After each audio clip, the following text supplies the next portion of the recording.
2016 की नोटबंदी में घर की औरतों का सालों से दबाया धन बाहर निकल आया था। मेरा तो इतना लाइफ खराब हो गया है, इतना लाइफ खराब हो गया है मेरा। जो बीवियां कहा करती थी कि हमारे पास तो जहर खरीदने के लिए भी पैसे नहीं है, वो भी 500 और 1000 की गड्डियां दिखाकर कहने लगी कि इनका हम क्या करेंगी, इनसे तो जहर भी नहीं खरीद सकती। ये भगवान क्या जुल्म है।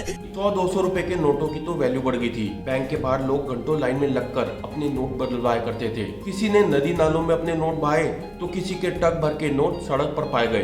गरीब खुश थे कि अमीर भी उनके साथ लाइन में लगे हैं। इतनी खुशी मुझे आज तक। 2000 का नया नोट जो भी ठीक से पुराना भी नहीं हुआ था बंद कर दिया गया है। मतलब चलेगा लेकिन बंद हो जाएगा। पिछली बार की तरह 1 महीने का नोटिस तो दिया नहीं गया। 30 सितंबर तक का टाइम है। उन लोगों को टेंशन लेने की जरूरत नहीं है जो सुलभ शौचालय का प्रयोग करके 2 रुपए का पेमेंट भी यूपीआई से करते हैं। पेटीएम करो। दुखी होंगे वो अमीर लोग जिनके पास 2000 रुपए की गड्डियां होती हैं। उन्हें याद करना होगा कि ये पैसे कहां से आए और इन पर जीएसटी, वैट, इनकम टैक्स और एडवांस टैक्स भरा है या नहीं। दुखी तो वो लोग भी होंगे जिनका अकाउंट एसबीआई में है। उन्हें एसबीआई वाली आंटी की रोती हुई शक्ल फिर से देखनी पड़ेगी, जिनसे 2 घंटे लाइन में खड़े होने के बाद 2 तरह के जवाब मिलते हैं, लंच टाइम हो गया है या कनेक्टिविटी नहीं है। आधे घंटे बाद आइएगा, लंच टाइम चल रहा है। एसबीआई वाले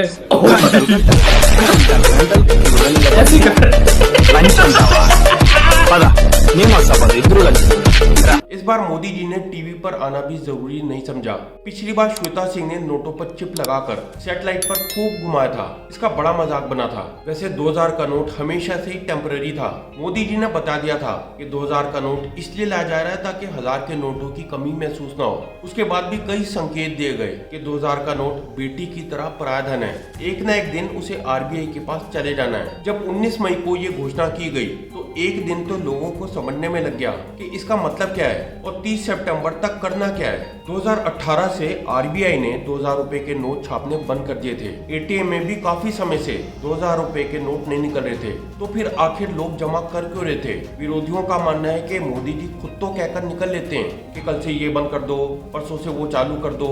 लाइन में तो हमें लगना पड़ता है, धक्के हमें खाने पड़ते हैं। करप्शन करते हैं नेता, धक्के खाते हैं लोग। मोदी जी कम से कम टीवी पर आ जाते तो नोटबंदी वाली फीलिंग तो आती। क्या 2000 का नोट बंद करने पर 2016 वाले हालात होंगे? इसका जवाब वही है जो संजू बाबा का है, नहीं। 2016 में जब 500 और 1000 रुपए के नोट बंद हुए थे तब डिजिटल ट्रांजैक्शंस नहीं हुआ करते थे, मगर आज 93% लोग डिजिटल ट्रांजैक्शंस का इस्तेमाल करते हैं। एक गोलगप्पे वाला भी आज पैसे पेटीएम से ले लेता है। 500 का नोट आज भी चल रहा है। सिर्फ 2000 रुपए का नोट बंद हुआ है और उसके लिए भी 4 महीने का टाइम है। अगर आपके पास 30-40 नोट भी हैं तो भी आप 3-4 बार बैंक जाकर इन्हें बदलवा सकते हैं, क्योंकि आरबीआई ने कहा है कि आप एक दिन में मैक्सिमम 20,000 तक की वैल्यू के 2000 के नोट किसी भी डिनोमिनेशन में बदलवा सकते हैं। इसके लिए आपको जरूरी नहीं है कि आप अपने बैंक में जाएं। नॉन अकाउंट होल्डर्स भी किसी भी बैंक में किसी भी ब्रांच में जाकर इन नोटों को किसी भी डिनोमिनेशन में बदलवा सकते हैं। अगर आपके पास 2000 के नोट ज्यादा नहीं है और आप इन्हें बैंक में जाकर चेंज भी नहीं कराना चाहते तो भी एक सोल्यूशन है। आप किसी बड़े रिटेल स्टोर पर जाकर कोई परचेजिंग कर सकते हैं, कैश ऑन डिलीवरी वाले को दे सकते हैं, किसी मैकडोनल्ड या केएफसी पर जाकर खाना खा सकते हैं, या फिर किसी गवर्नमेंट ऑफिस जाकर किसी बिल का भुगतान कर सकते हैं, जैसे इलेक्ट्रिसिटी बिल या वाटर बिल। इसके अलावा किसी पेट्रोल पंप पर जाकर पेट्रोल भरवा सकते हैं। एक्सपर्ट्स का मानना है कि हमारे देश में एवरेज इनकम के हिसाब से हमारा सबसे बड़ा नोट 2000 रुपए का होना ही नहीं चाहिए। अमेरिका में पर कैपिटा इनकम है 50 लाख रुपए और हमारे देश में 1.5 लाख रुपए। इसका मतलब है अमेरिका में एवरेज इनकम हमारे देश के कंपैरिजन में 30 गुना है। अमेरिका का सबसे बड़ा नोट है $100 का, मतलब 8000 रुपए।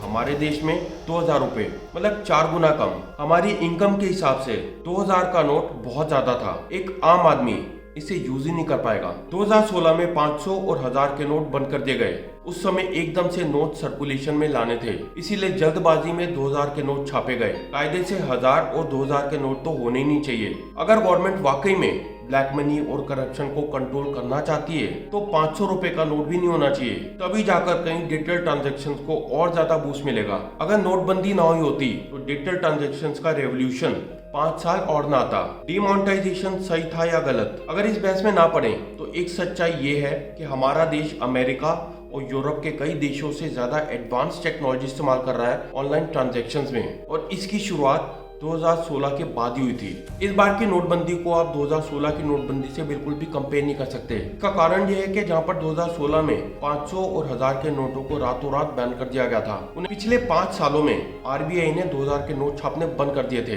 लोगों के पास 2000 के नोट वैसे ही बहुत कम थे, सिर्फ 10% ऑफ करेंसी वैल्यू 2000 की डिनोमिनेशन में थे। अब सोचो कि अगर 500 का नोट भी बंद हो जाता और कहीं पर भी खर्च न हो पाता सिवाय बैंक्स के, तब लंबी लंबी लाइनें लगती, क्योंकि एक तो वो कहीं खर्च नहीं हो पाता और दूसरा के 500 का नोट तो हर किसी के पास होता है। डिमोनेटाइजेशन की एक बहुत बड़ी हिडन कॉस्ट भी है और वो है इकोनॉमिक लॉस। कुछ रिसर्चर्स ने दिल्ली में सर्वे किया और पाया कि 2016 की डिमोनेटाइजेशन से पहले एक एवरेज दिल्ली रेजिडेंट एक महीने में लगभग 6 बार किसी एटीएम या बैंक तक जाता था, मगर डिमोनेटाइजेशन के बाद ये नंबर बढ़ के 16 हो गया।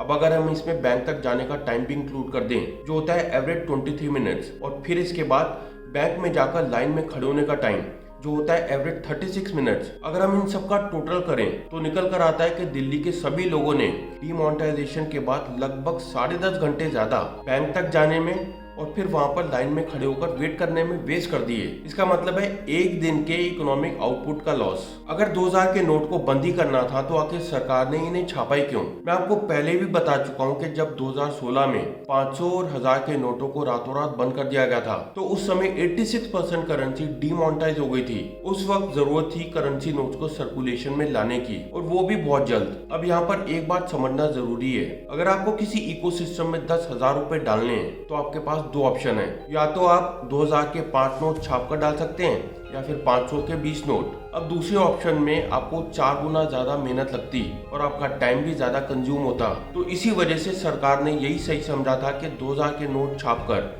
500 और 1000 के नोटों की भरपाई की जाए। मगर बहुत जल्द 2018 में सरकार को अपनी गलती का एहसास हुआ और उन्होंने 2000 के नोट छापने बंद कर दिए। वैसे भी हाई डिनोमिनेशन के करेंसी नोट्स ब्लैक मनी और करप्शन का सबसे बड़ा सोर्स होते हैं, क्योंकि एक तो एक कम नोट्स में ज्यादा वैल्यू स्टोर करते हैं और इन्हें एक जगह से दूसरी जगह तक ले जाने में बड़ी आसानी रहती है। आपको जानकर हैरानी होगी कि इसी वजह से यूरोप में 500 यूरो के नोट को बिन लादेन नोट भी कहा जाता है। जब भी किसी देश में डिमोनेटाइजेशन की जाती है तो वहाँ के हाई डिनोमिनेशन नोट्स ही टारगेट होते हैं। अब एक सवाल आता है कि क्या बार बार डिमोनेटाइजेशन से पूरी दुनिया में हमारे देश की करेंसी की वैल्यू को फर्क पड़ेगा? किसी भी देश की करेंसी की वैल्यू तब कम होती है जब कोई देश बैंकरप्ट हो जाए या फिर अपना कर्जा ना चुका पाए, जैसा कई देशों में हमें देखने को मिला है। भारत में फिलहाल कोई फाइनेंशियल क्राइसिस नहीं हुआ है, मगर जो भी नैरेटिव दुनिया बनाती है वो मैथमेटिक्स या इकोनॉमिक्स के बेसिस पर नहीं, बल्कि सेंटिमेंट या नैरेटिव के बेसिस पर बनाती है।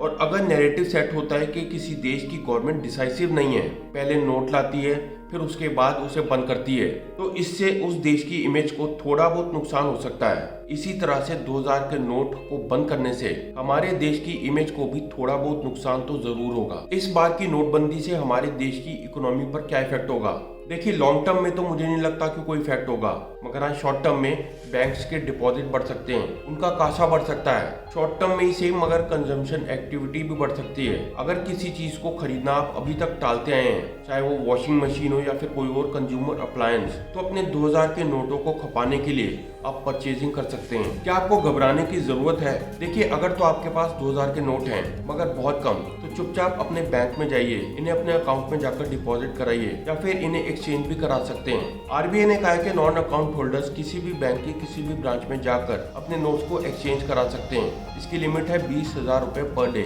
और इसके लिए आपको कोई आईडी दिखाने की जरूरत भी नहीं है, मगर लास्ट डेट है 30 सितंबर। लेकिन अगर आपके पास बहुत सारे अनअकाउंटेड 2000 के नोट हैं तो फिर तो ये नोटबंदी आपके लिए है। आपको चिंता करने की जरूरत है कि आपके पास लाखों करोड़ों रुपए पड़े हैं। अब आप सोचिए कि कैसे लोगों का जुगाड़ करना है, कैसे उनके आइडिया इकट्ठे करने हैं ताकि उनके अकाउंट्स में पैसे डिपॉजिट करा सकें। आपको क्या लगता है कि गवर्नमेंट का इस स्टेप 2000 के नोट वापस लेने का ये सही है या गलत? अपनी राय नीचे कमेंट सेक्शन में लिख के बताएं। मैं उम्मीद करता हूँ कि आपको ये वीडियो इन्फॉर्मेटिव लगा होगा। इसे लाइक करें, शेयर करें और चैनल को सब्सक्राइब करें।